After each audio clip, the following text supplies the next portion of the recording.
The second planet was inhabited by a very vain man.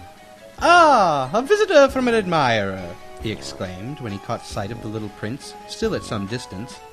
To vain men, other people are admirers. "Hello," said the little prince. "That's a funny hat you're wearing." "It's for answering acclamations," the very vain man replied. "Unfortunately, no one ever comes this way." "Is that so?" said the little prince, who did not understand what the vain man was talking about. "Clap your hands," directed the man.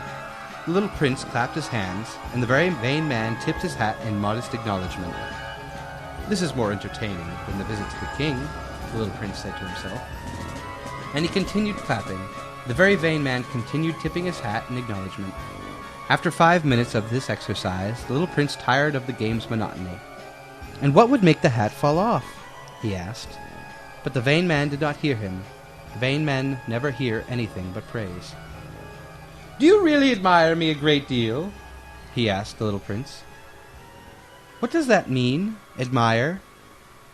"To admire means to acknowledge that I am the handsomest, the best dressed, the richest, and the most intelligent man on the planet." "But you're the only man on the planet." "Do me this favor. Admire me all the same."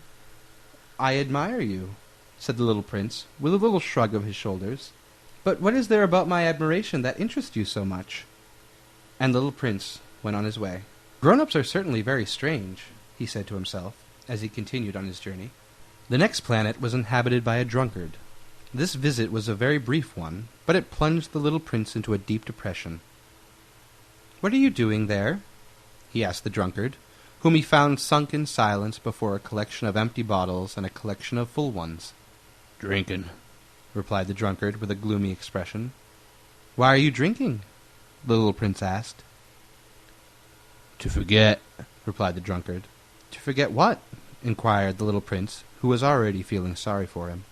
"To forget that I'm ashamed," confessed the drunkard, hanging his head. "What are you ashamed of?" inquired the little prince, who wanted to help. "Of drinking," concluded the drunkard, withdrawing into silence for good. And the little prince went away, puzzled. "Grown-ups are certainly very, very strange," he said to himself, as he continued his journey.